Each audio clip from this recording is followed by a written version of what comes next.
Una noche estaba viendo la versión de 1947 de Oliver Twist. El Oliver Twist de David Lean, fotografiado por Guy Green. Estábamos viendo las escenas iniciales de la película. La madre de Oliver caminando de noche por el marjal. Y de repente mi tío dijo: Señor, qué maravillosa fotografía. Yo dije: ¿fotografía? Fue entonces cuando supe lo que era un director de fotografía. De esta forma descubrí que realmente reaccionaba a la luz.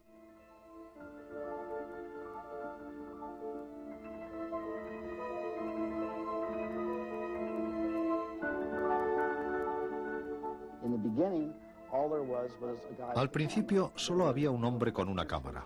No había directores, no había nada. Era un hombre con una cámara que filmaba argumentos. El argumento podía limitarse a 20 segundos de imágenes de un tren dirigiéndose hacia ti, por ejemplo. Después llegaron los actores, porque los cámaras eran básicamente fotógrafos, y no era tarea fácil dirigir a los actores. De manera que uno de los actores se erigía en director de los demás.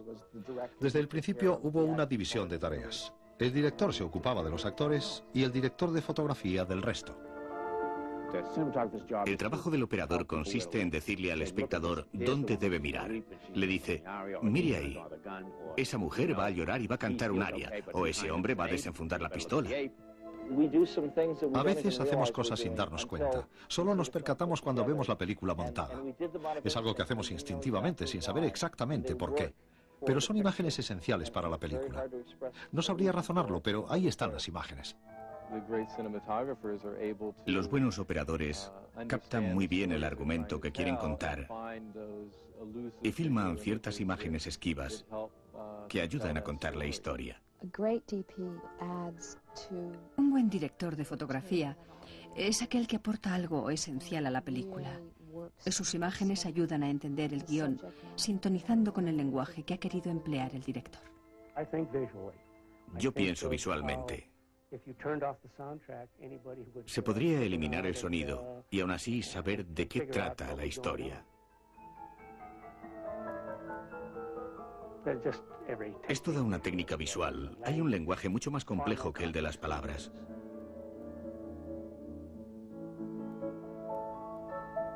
Maestros de la luz. Disfruto mucho llegando a un plató completamente a oscuras, encendiendo el primer foco y diciendo: bien, vamos allá. Es algo que personalmente me encanta. Cuando empecé quería copiar y asimilar todo lo que los genios, los maestros de la fotografía habían plasmado en una pantalla. Y hoy en día sigo admirando a Stanley Cortez, a Ted McCall, a Arthur Miller, a Hal Moore, a Leon Sanroy, a Milton Krasner. Quería ser como ellos, quería hacer lo que ellos habían hecho.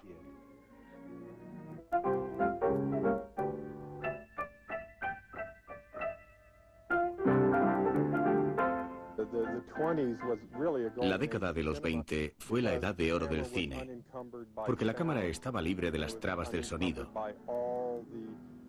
libre de las trabas que implica el relato verbal, los diálogos del argumento. Era esencialmente un medio visual.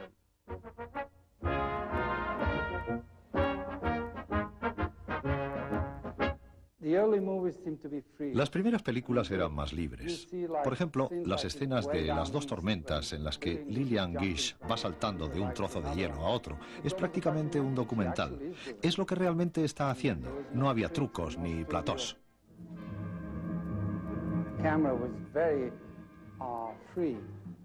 Las cámaras eran mucho más pequeñas y el hecho de que no hubiera sonido les permitía filmar libremente con largos travelings.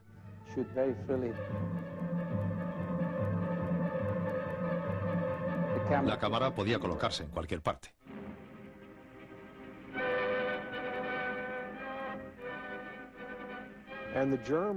En los años 20, los alemanes tenían la técnica más avanzada.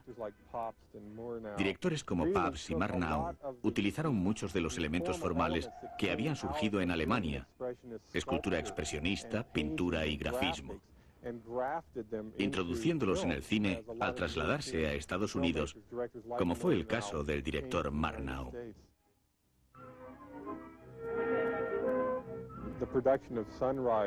La producción de Amanecer fue determinante en la historia cinematográfica americana.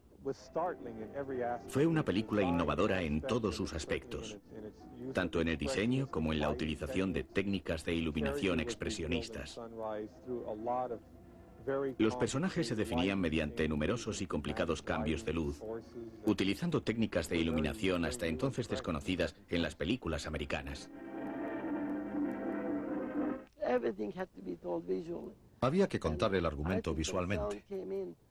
Y en mi opinión, la llegada del sonido fue una catástrofe para la cinematografía. Sigo creyendo que si la introducción del sonido se hubiera retrasado 10 o 15 años, el arte cinematográfico habría tenido mucha más altura de la que tiene actualmente. Todos hemos visto secuencias de las primeras películas sonoras en las que resulta evidente que hay un micrófono en un florero colocado en el centro de una mesa, porque todos los actores hablan dirigiéndose a él. But I really shouldn't blame you. I'm the son of your employer, and that in itself makes me a low, low scoundrel. If I didn't trust you, I wouldn't be here. So here we are. Chopped onion? La cámara no puede moverse. No se la puede girar ni inclinar, porque está en una especie de enorme nevera insonorizada. Hasta muchos años después, los operadores no encontraron fórmulas para volver a liberar la cámara.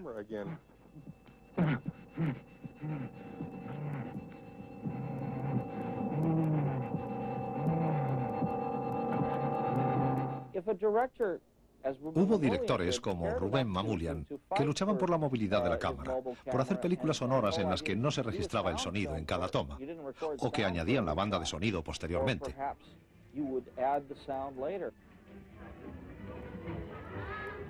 Lo podemos ver en películas de Mamoulian, de Lubitsch, en las primeras películas sonoras, también en películas de Vidor. Era gente que se negaba a someterse a las restricciones del sonido convencional. Hacían un buen trabajo y en unas condiciones muy difíciles.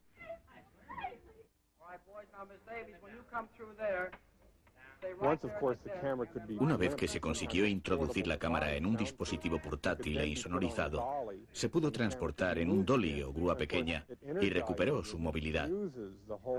Y una cámara que puede seguir a los actores, que puede desplazarse con ellos, es algo que cambia totalmente la realización de una película. En la época gloriosa de los estudios, desde la década de los 30 hasta la década de los 50, cada estudio tenía su propio laboratorio. Todos intentaban hacer algo exclusivo, diferente. Y todo dependía de la forma de trabajar de los operadores, de los directores artísticos que tuvieran contratados. Aprendían todos juntos, desarrollaban las técnicas e incluso inventaban el equipo. Todo lo que ven en una cámara de cine fue inventado por un operador. Necesitaban hacer algo, no sabían cómo hacerlo y acababan inventándolo todo como artesanos en un taller. El predominio del actor y de la actriz como fuerza motriz de las películas de Hollywood imponía cierto lenguaje consistente básicamente en planos medios, planos cortos, de hombros hacia arriba. Y el objetivo era fotografiar a los actores, especialmente a los protagonistas, de forma que salieran lo más guapos posible.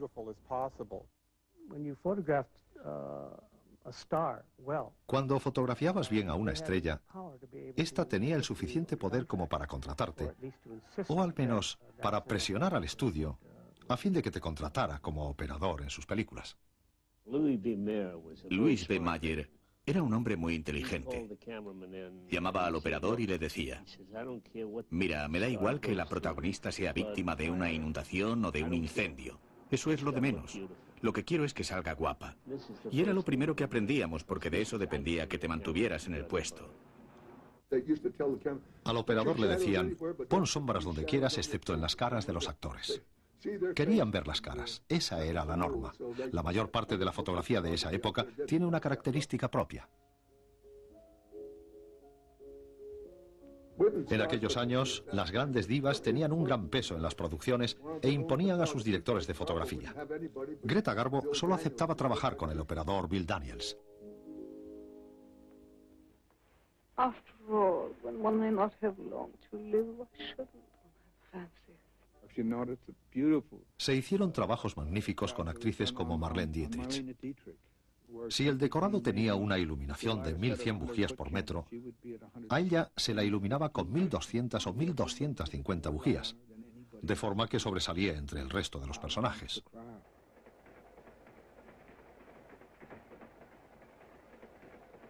Sounds funny, but I don't seem to be able to entertain you. I hate to be entertained. Please don't do it.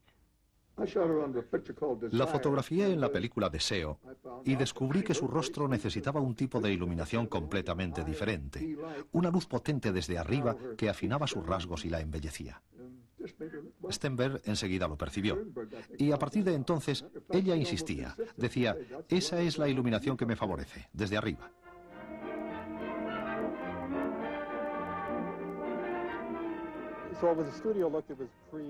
De manera que lo que prevalecía era el estilo del estudio más que el del director de fotografía.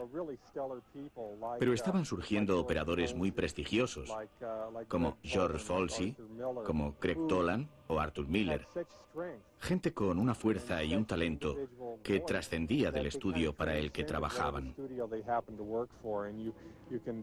Hoy en día, sus películas son fácilmente reconocibles por el modo en que están fotografiadas.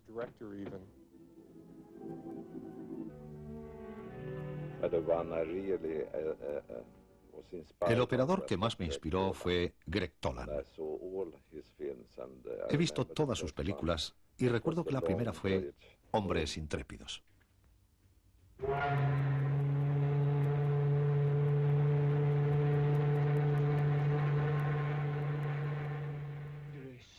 Era fantástico.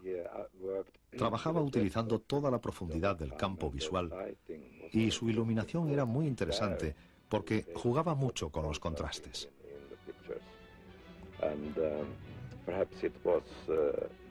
A veces resultaba algo excesivo, pero como operador era fantástico.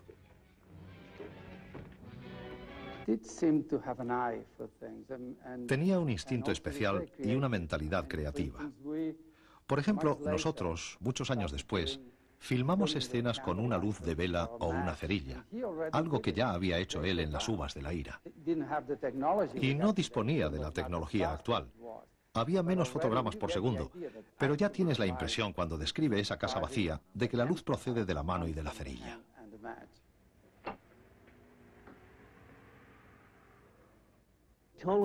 Tolan era un jugador, un auténtico jugador. No le asustaba arriesgarse. Recuerdo cuando estaban rodando Ciudadano Kane. Yo trabajaba en el departamento de trucaje de Selnick y filmaban allí.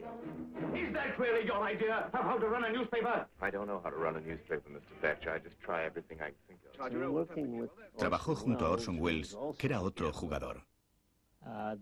Formaron una formidable pareja en esa película, una gran pareja. Debió existir una gran confianza mutua, porque un director tiene que compenetrarse muy bien con su operador. Y la contribución de Tolan a esa película es asombrosa. Esa profundidad de espacios, la movilidad de la cámara. Hay que ser un director muy especial para tolerar semejantes exigencias a los actores. Requiere una interpretación coreográfica ante la cámara. Con sus enfoques en profundidad, permitía a Orson Welles una gran libertad a la hora de mover a los actores en el plató. Creo que esa fue una importante contribución de Greg Tolan a la película.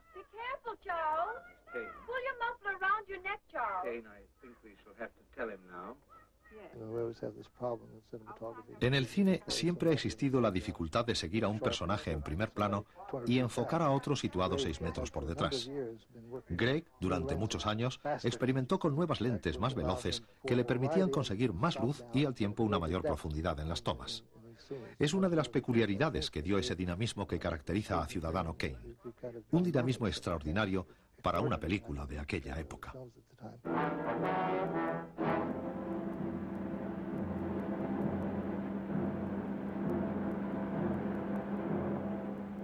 El cine negro vivió su época de máximo esplendor justo después de la Segunda Guerra Mundial.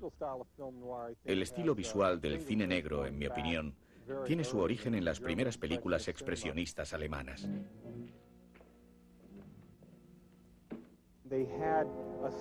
Eran películas con una curiosa sobriedad, una sobriedad visual y estilística. ¿Cuál es el argumento básico? ¿Qué hechos básicos definen a los personajes? ¿Qué información visual básica se requiere para relatar la historia? De esa forma, el cine negro desarrolló un lenguaje visual cada vez más denso y enrarecido, caracterizado por fuentes únicas de luz, sombras profundas, tomas angulares, elementos gráficos muy potentes y al mismo tiempo extremadamente sencillos.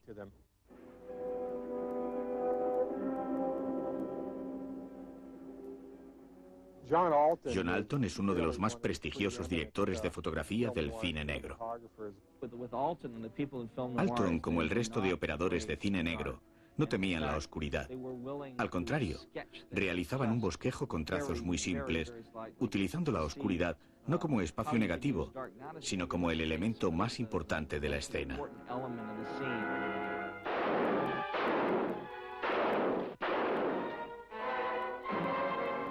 Y es algo que nos ha influido a todos, enseñándonos que las luces más importantes son las que no enciendes. Por ejemplo, en películas del último periodo del cine negro, como Sed de Mal, de Orson Welles, aunque tiene un estilo tremendamente barroco y complejo, es básicamente un film de cine negro.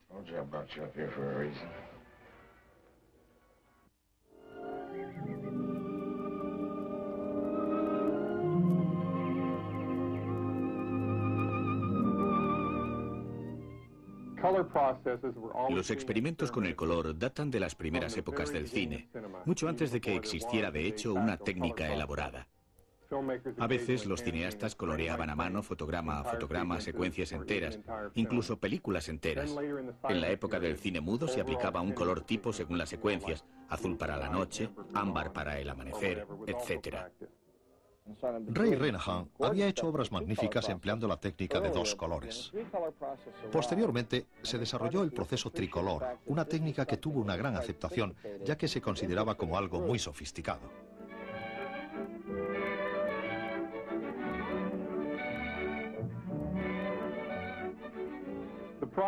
El efecto que causó fue asombroso. Era un coloreado sutil con tonalidades magníficamente matizadas. Tuvo un gran éxito y dio lugar a los grandes logros en la cinematografía de color de finales de los años 30 y principios de los 40.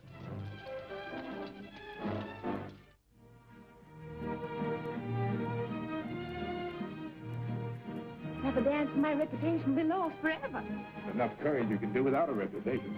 Oh, you do talk scandalous. En Lo que el viento se llevó, se empleó por primera vez una nueva emulsión. Una película más rápida, pero había que iluminarlo todo con arcos, por la gran cantidad de luz que necesitábamos. Y era muy duro trabajar en esas condiciones.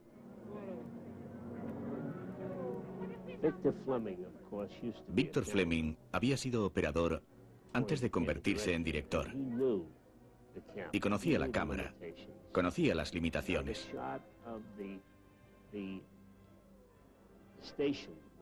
En la escena de la estación, con todos los muñecos, la gente muerta, utilizamos una gran grúa especial traída desde Long Beach. Era una grúa con un inmenso brazo como las que se utilizan en los astilleros. El rodaje fue muy complejo, pero en mi opinión es una de las mejores escenas de la película.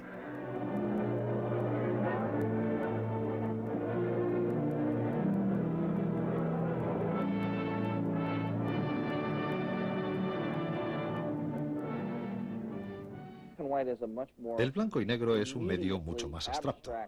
Es algo que se distancia de la realidad por su propia naturaleza. Y tienes más libertad para asociar drama y tonalidad en una película en blanco y negro. Por eso creo que muchos directores siguieron rodando en blanco y negro.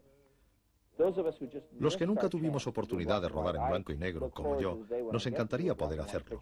No tengo la menor duda de que entraña muchas dificultades y creo que es un poco ir en dirección contraria.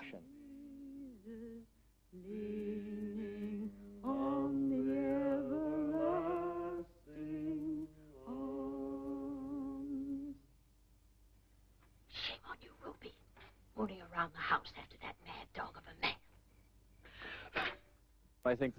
Las películas de la Nouvelle Vague francesa son las que más me han influido.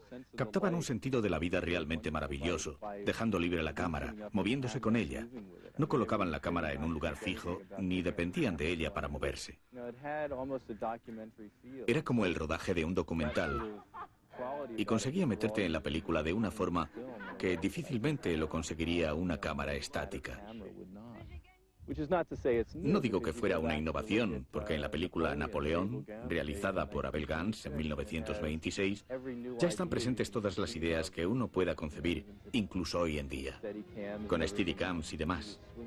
Gance colgaba la cámara de una cuerda balanceándola, utilizaba dollies y grúas y hacía todo tipo de efectos especiales en aquella época. Los operadores están continuamente inventando y experimentando nuevas técnicas cinematográficas.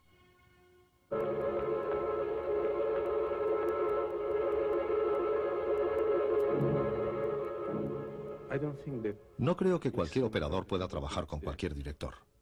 Realizas una especie de selección magnética con tu forma de trabajar, al igual que llevas una trayectoria propia. Y descubres que puedes conocer a otras personas que van en esa misma dirección. Conoces a amigos que realizan ese trayecto, personas que pueden ser tu guía durante una parte del recorrido. Creo que Bertolucci fue un guía para mí, uno de los más importantes. Comparábamos nuestras opiniones sobre los grandes maestros de la industria cinematográfica americana. Para Bertolucci, el número uno era Orson Welles, y para mí el mejor era Greg Toland.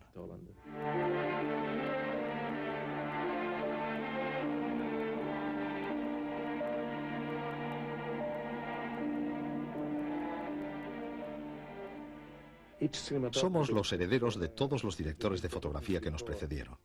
Mi técnica es una suma de las experiencias de todos ellos.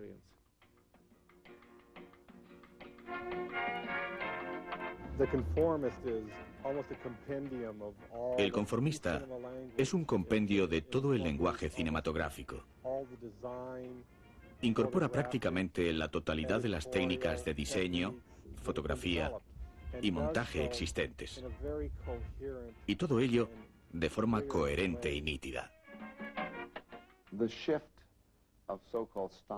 El cambio de estilo y de técnicas cinematográficas que tuvo lugar en la época de Connie Hall, Haske Wessler, Vivo Simon, Laszlo Kovacs, Gordon Willis y yo, fue motivado por los directores.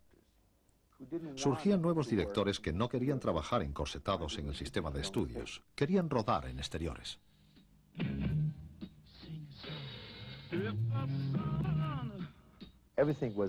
En aquella época todo era muy divertido, muy enloquecido, porque teníamos que rodar las películas muy deprisa. No disponíamos ni de tiempo ni de dinero.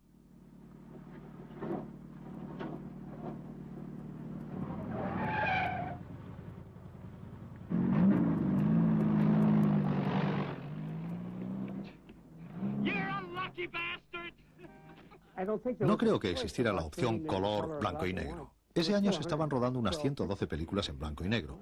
La elección era fácil. Lo más duro era rodarlo en pantalla grande.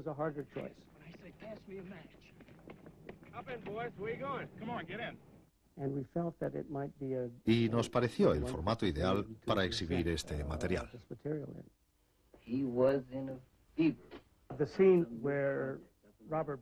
La escena en la que Robert Blake está a punto de ser ejecutado y habla con el capellán se rodó en plató. Habíamos colocado un canalón por el que caía la lluvia y yo había instalado un ventilador lateral que no desviaba el grueso de la lluvia contra la ventana, solo la rociaba.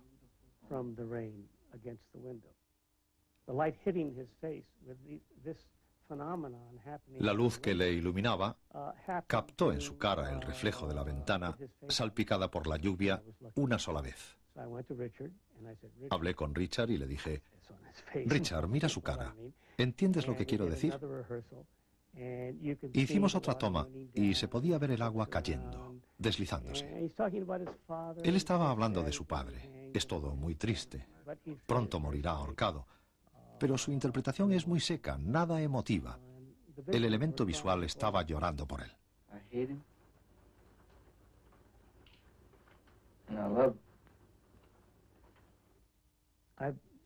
Muchos operadores me llamaron para preguntarme cómo lo había rodado.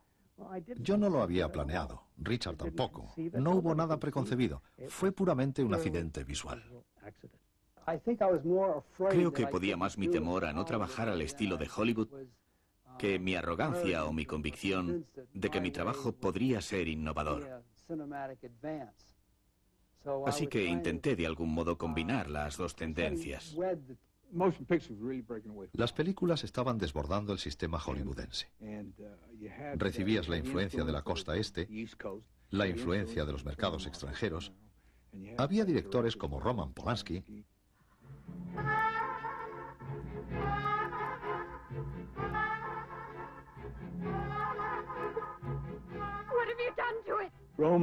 Roman tenía una magnífica preparación. Había estado en la Escuela Polaca de Cinematografía y tenía un excelente currículum como fotógrafo. Entendía la fotografía, las imágenes, entendía a la gente, sus emociones. Estaba vinculado a las emociones. The best is what you're going to have, young lady. Where's your telephone, huh? It's in the bedroom. There's a shot in Rosemary's Baby. Hay una escena en La Semilla del Diablo en la que Ruth pregunta, ¿dónde está el teléfono? Y Mia dice, en el dormitorio. Ruth dice, ah, bien, y sale. Roman me dijo, dame un punto de vista de Ruth. Yo la tenía perfectamente encuadrada, se la veía muy bien hablando por teléfono. Y le digo, Roman, todo listo. Él se acerca, mira y dice, no, no, no, Billy, no. Desplázate a la izquierda. Ruth se desplaza a la izquierda, miro por el objetivo y veo la espalda de Ruth Gordon sentada, pero no se le ve la cara ni el teléfono. Y le digo, pero si no se la ve. Y me dice, justamente. Y yo le digo, ah, de acuerdo. Y en el cine hay 800 espectadores inclinándose así para intentar ver algo más. Ese es Roman Polanski.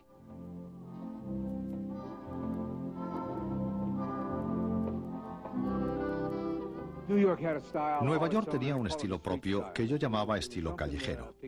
Era especial porque no tenía los talleres, el laboratorio, el equipo que teníamos en Hollywood y desarrolló su propio estilo.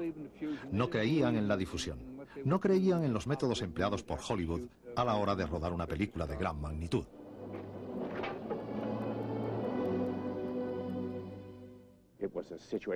Era una situación en la que, por razones de estilo, dinero y tiempo, salías a la calle y rodabas en exteriores. Creo que fue el comienzo de lo que hoy en día se llama look neoyorquino. ¿Dónde se puede rodar mejor La Ley del Silencio que en unos muelles? Era tan creíble. Uno estaba allí.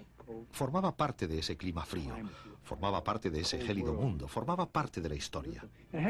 Tenía unas sombras maravillosas. Puede que la gente no se diera cuenta, pero había mucho negro, rodajes nocturnos, sombras. Era una oscuridad de gran calidad.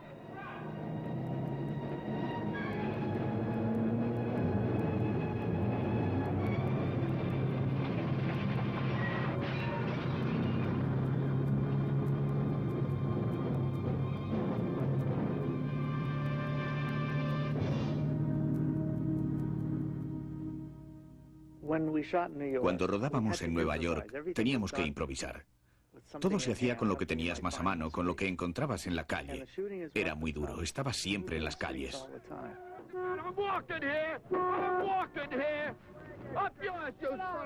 Sucio y denodado lo describiría yo.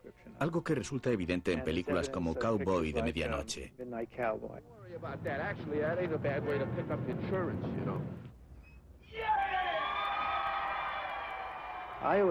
Yo diría que Tarde de Perros se rodó con mucha energía. Cada escena, desde cada punto de vista, tenía energía. Empezando por los actores, la cámara y su movimiento. Cuando empezamos el rodaje, vimos que irremediablemente debería ser un semidocumental. Tenía que ser real. El público tenía que creer no que era una historia que había ocurrido, sino que era una historia que estaba ocurriendo en ese momento. Y creo que conseguimos nuestro objetivo.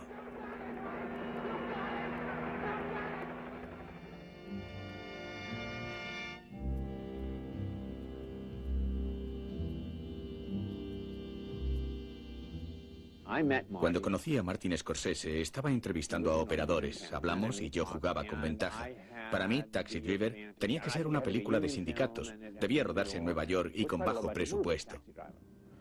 Y digo que jugaba con ventaja porque había visto muchas películas de Godard y de otros directores europeos y podíamos hablar el mismo lenguaje. Y como además los dos hablamos muy rápido, nos entendimos enseguida.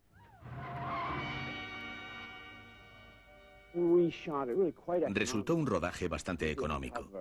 Marty sabía cómo ahorrar tomas, rodando escenas lo suficientemente fuertes para narrar la historia, con tomas de dolly y demás. Se ajustaba muy bien al guión. El guión de Schroeder era extraordinariamente visual a la hora de rodar.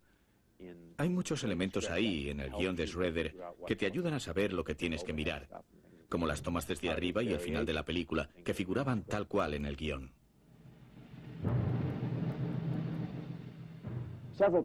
Dio la casualidad de que, por distintos motivos, se formó un equipo de personas que deseaban exteriorizar todo un cúmulo de emociones sobre Nueva York. Creo que es la forma más sencilla y más justa de definirlo.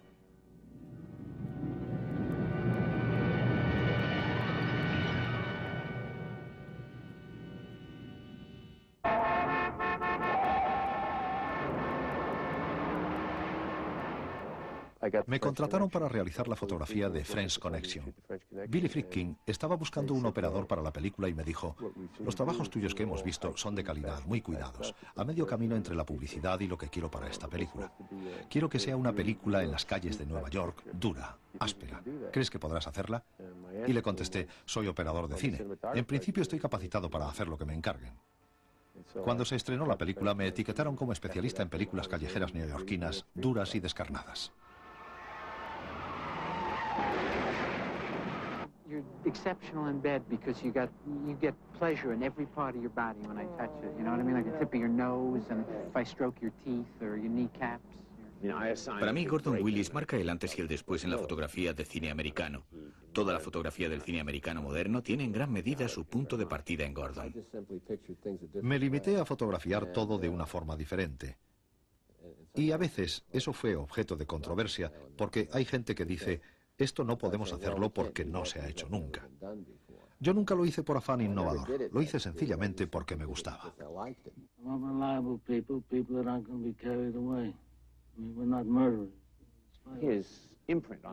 Dejó una huella indeleble en la película El Padrino. Era una obra maestra de fotografía, algo que todo el mundo pudo comprobar.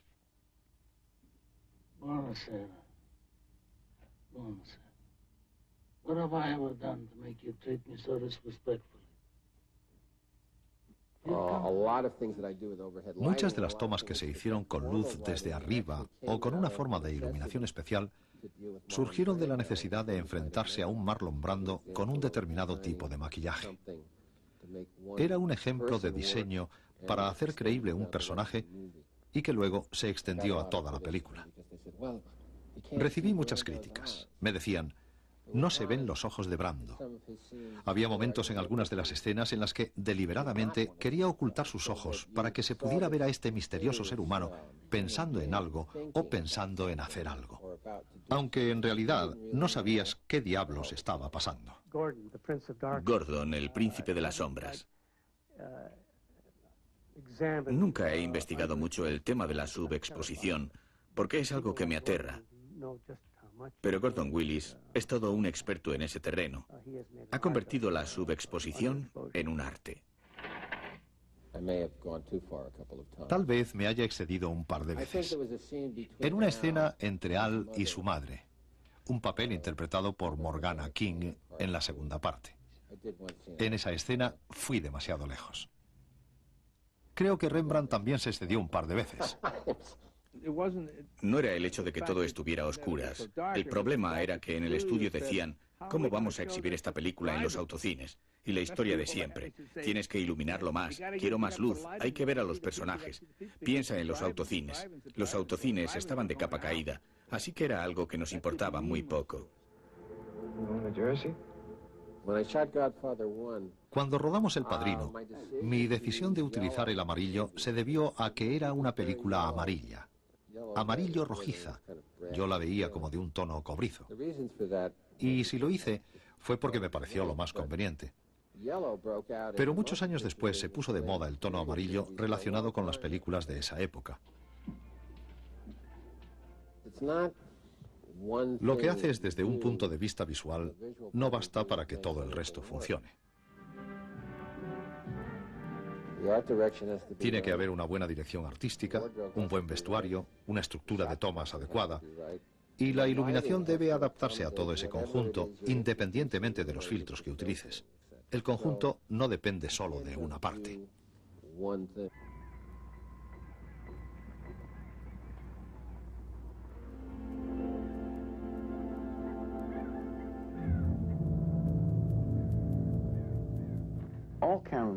A lo largo de la historia del cine, los operadores siempre han asumido riesgos.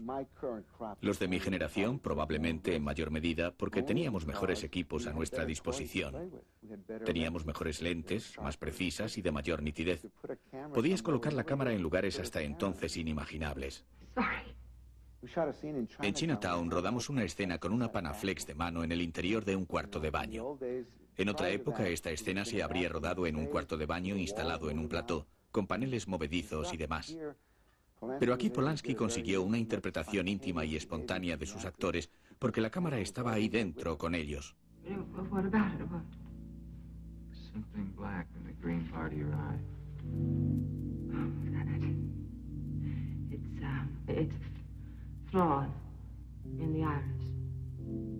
Era un riesgo desde el punto de vista fotográfico. Al iluminar la escena así piensas, estoy iluminando una película de primer orden como si se tratara de un documental.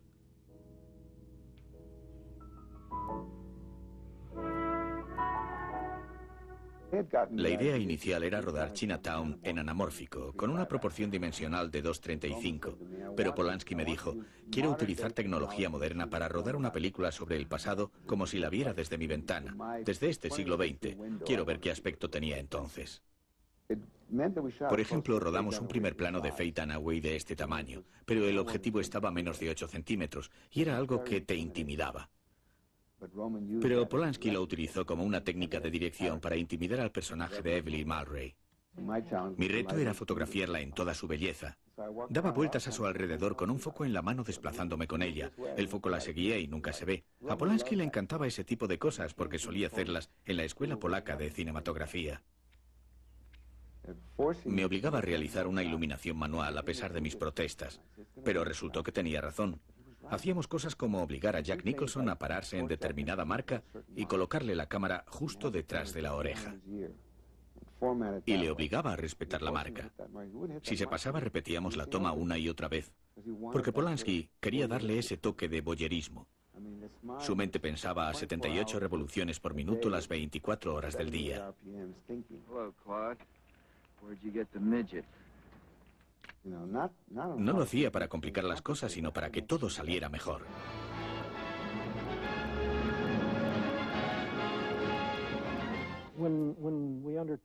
Cuando preparábamos el rodaje de Tiburón, estábamos en los estudios Universal, a unos 4.800 kilómetros del lugar donde pensábamos filmar, intentando decidir qué clase de equipo llevar y la forma de emplearlo.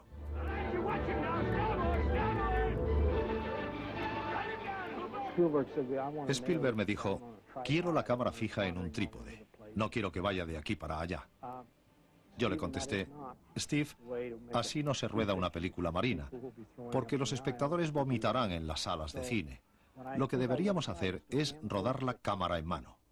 No podía creer que realmente pretendiera hacer algo así. En el rodaje de Tiburón, durante una de esas interminables entrevistas que concede, Steve dijo que era la película rodada cámara en mano más costosa de la historia. Y es cierto que cuando empezamos a rodar en el mar todo se hizo así, porque en aquella época aún no existían las Steadicam y además no creo que nos hubieran servido.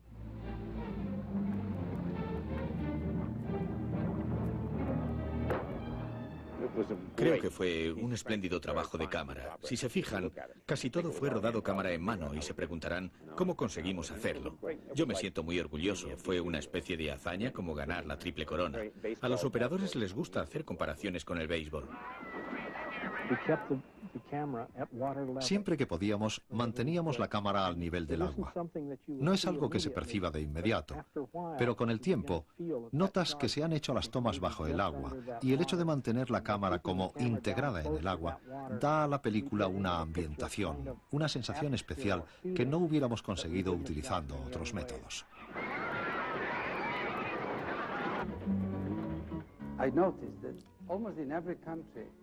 Me he fijado que en casi todos los países hay directores de fotografía extranjeros.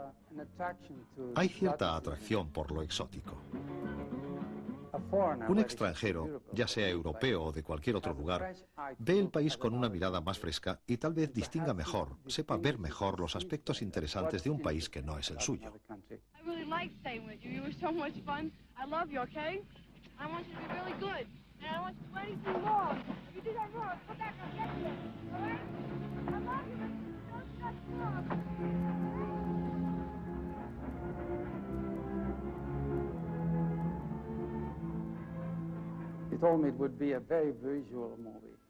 Tenía que ser una película muy visual.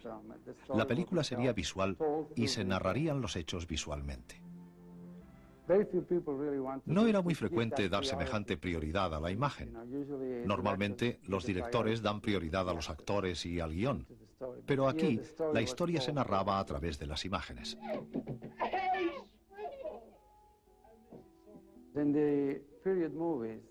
En las películas de época no había electricidad, al menos en las películas ambientadas antes de que se inventara la electricidad. Y, consecuentemente, había menos luz.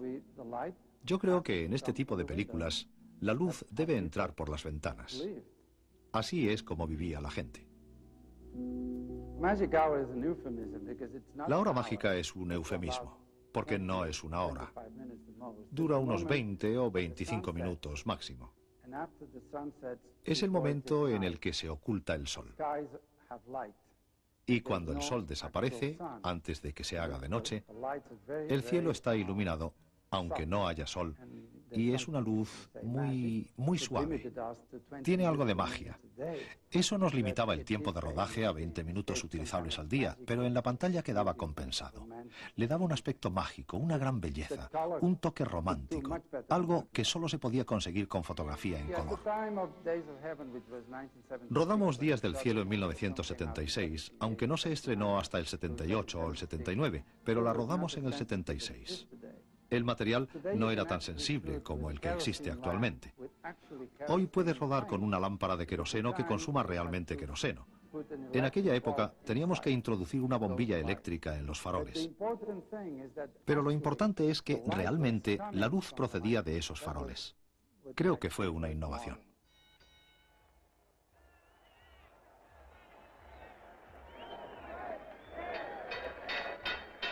After 10 rounds, Judge Rossi, 8-2, La Mata. Judge Murphy, 7-3, La Mata. Para hacer Toro Salvaje me basé fundamentalmente en fotografías de la revista Life, esas enormes fotos de los años 40 y más particularmente los desplegables. Así es como recuerda los combates la gente de la generación de Scorsese y la de mi generación. Los recordamos como inmensas fotos en la revista Life. Estábamos en plan exhibicionista. Girábamos 360 grados hacia aquí cuando él iba hacia allá. Empezamos con 24 fotogramas por segundo, pasamos a 48 y volvimos de nuevo a 24. Y cuando se dirige al rincón otra vez a 48 fotogramas, y todo en la misma toma. Nos impusimos como regla intentar rodar los combates reales a 24 fotogramas por segundo. En realidad hicimos una pequeña trampa al final con Sugar Ray Robinson. Pero en general intentamos que en el tiempo de combate real se rodara a 24 fotogramas y mantener fija la cámara. Hacer como una pausa cuando está en el rincón o en este caso cuando no está peleando, sino jadeando contra las cuerdas. Y cuando vuelve al tiempo de pelea real, rodábamos de nuevo a 24 fotogramas.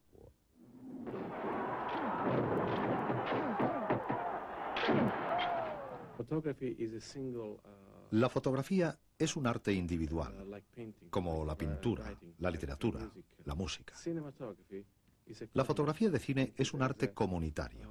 Creo que no es un arte que pueda expresar una sola persona.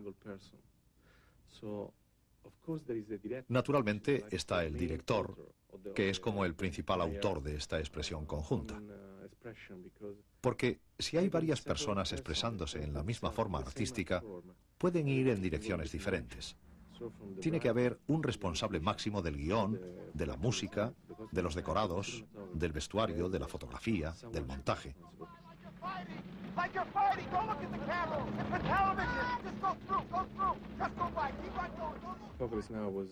Apocalipsis Now fue realmente un capítulo aparte, algo muy especial.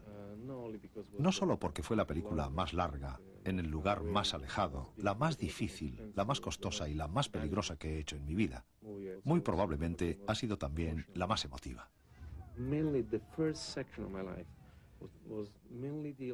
He dedicado la primera mitad de mi vida a experimentar con la luz, con todas sus posibilidades de expresión. En la pantalla se muestra la increíble fuente de luz del inmenso generador, de los grandes focos iluminando la jungla. Es una luz cegadora y una luz muy suave, una luz muy cálida y muy fría, muy artificial y muy natural, todo a la vez. Estuve trabajando con polos opuestos. Coppola estaba rodando Apocalipsis Now en Filipinas y me llamó para que me hiciera cargo de la fotografía de la segunda unidad. Todo mi empeño era trabajar sintonizando al máximo con ellos. Era mi mayor preocupación. Y se portaron de maravilla. Vittorio siempre estaba pendiente de mí, se acercaba y decía: Steve, estamos empantanados con todo este material. Seguro que tú puedes rodar todo este follón. Haz algo maravilloso. Danos ideas. Me animaba en todas las situaciones. Pero yo tenía la gran responsabilidad de conseguir que mi trabajo se fundiera literalmente con el suyo.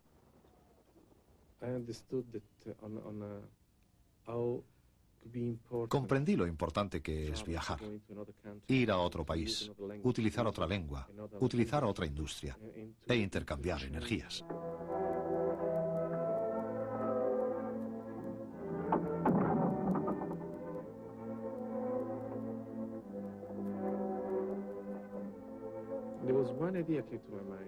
Y se me ocurrió una idea. Existía la posibilidad de hacer una analogía entre la vida y la luz. El viaje introspectivo que realizaba Puyi podía representarse con diferentes tonos de luz según las diferentes etapas.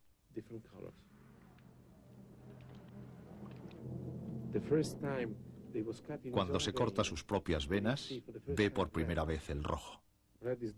El rojo es el color del principio, nuestro color al nacer. Él estaba naciendo al ver la sangre, estaba recordando que había nacido emperador.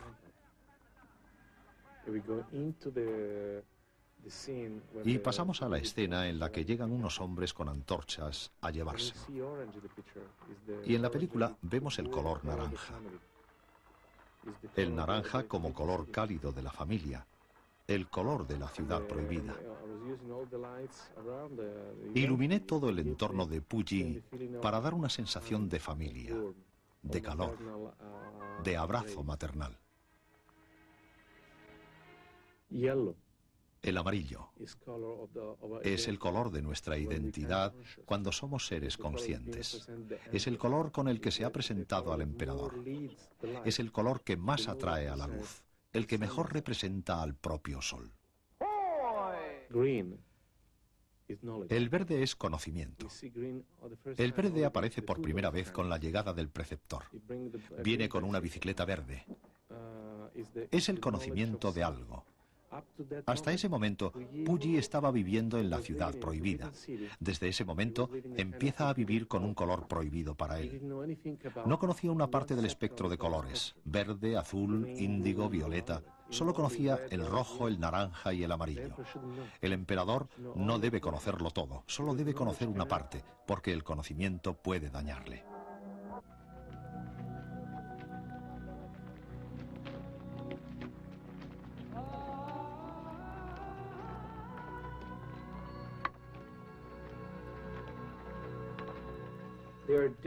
Hay muchas formas de trabajar con un director.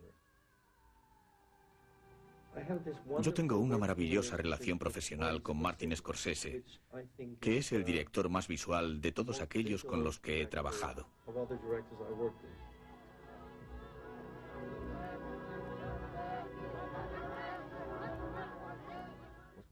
Cuando empezamos una película, sabe lo que quiere, la tiene en la cabeza. Cuando trabajas con Scorsese, te da una lista de tomas. Es fundamentalmente para determinar el ritmo de una escena, de lo que quiere. Y describe la toma, por ejemplo, primer plano o seguimiento. Y cuando se trata de algo más complicado, o me hace un dibujo de lo que quiere, o toma como referencia otra película. Me dice, ¿por qué no miras tal escena en tal o cual película? Es lo que me gustaría hacer aquí.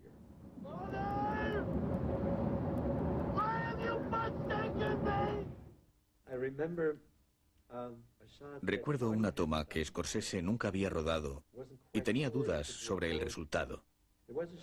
Era en la película Uno de los Nuestros, cuando De Niro y Ray Liotta están en una cafetería. Ray se da cuenta de que si va al lugar al que De Niro le envía, le matarán. En cierto modo, es el final de su relación.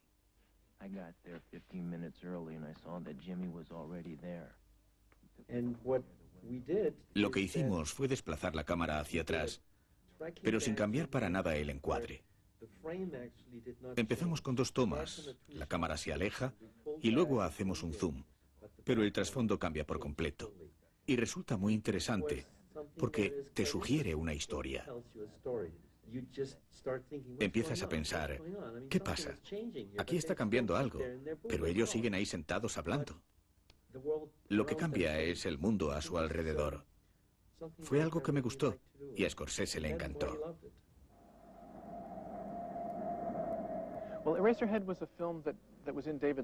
Cabeza borradora era una película que estaba en la mente de David Lynch desde el principio. Y mi tarea como director de fotografía era buscar la forma de extraérsela y conseguir que me explicara a grandes rasgos cómo quería hacerla. Cómo mover la cámara, qué tipo de luz, qué ambiente quería. Hablábamos de la oscuridad de determinado rincón. No lo queríamos oscuro, sino muy oscuro. Hablábamos de los distintos grados de oscuridad.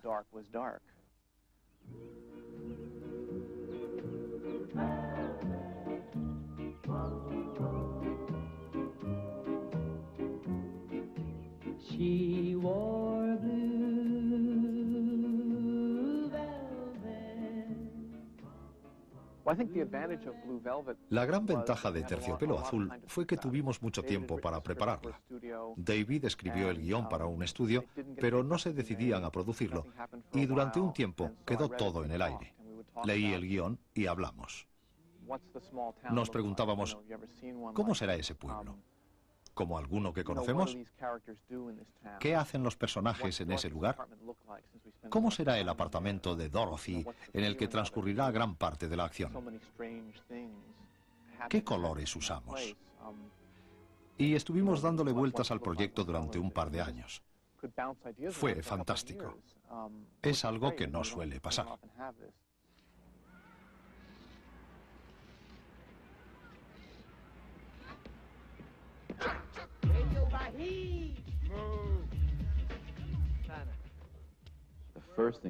Lo primero que me dijo Spike respecto a Haz lo que debas fue: la película transcurre en el día más caluroso del verano. ¿Cómo conseguir que el público perciba el calor? Y siendo realistas, nos parecía muy difícil conseguirlo. Pero disponíamos de toda una manzana en Brooklyn que sería nuestro estudio. Podríamos controlar los colores, y eso hicimos con el color del vestuario o con la restauración de fachadas, decidiendo qué color nos convenía. Es como fabricar la realidad, darle la altura necesaria para conseguir cierta reacción del público. En esa película, por primera vez, pude permitirme el lujo de esperar a la luz. Pasamos mucho tiempo planificando el rodaje de las escenas en determinados momentos del día. Porque la película transcurre en un día, en una calle de una manzana, en la que los cambios de luz van a resultar obvios.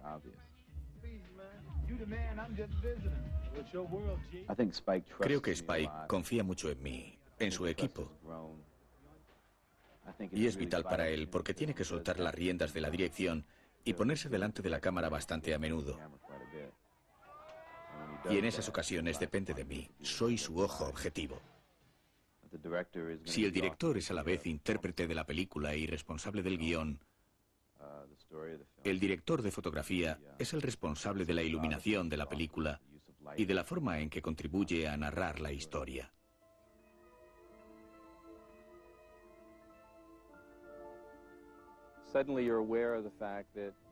De repente te das cuenta de que las cosas no son exactamente lo que parecen. En otras palabras, creas una representación. Y muchas veces esa representación es más emotiva que real.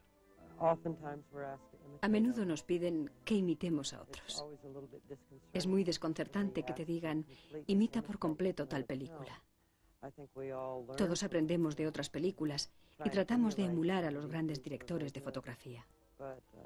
Pero los operadores que realmente hacen algo diferente en cada película es gente asombrosa. Con la tecnología cinematográfica actual, nos encontramos en un precipicio, a punto de dar el salto hacia un futuro desconocido, pero probablemente muy atractivo, como ocurría en los años 50, cuando el CinemaScope, el Tecnorama, todos aquellos formatos dieron un vuelco total a la industria. Ahora nosotros tenemos esa oportunidad. Alguien dijo una vez que la iluminación o el look de una película hace que las pausas sean tan elocuentes como el diálogo. Que hay momentos en una película que te emocionan por lo que se muestra visualmente, cómo está o no está iluminado un personaje. Si consigues introducir algo visualmente en la mente del espectador, recordará las imágenes tanto como los diálogos.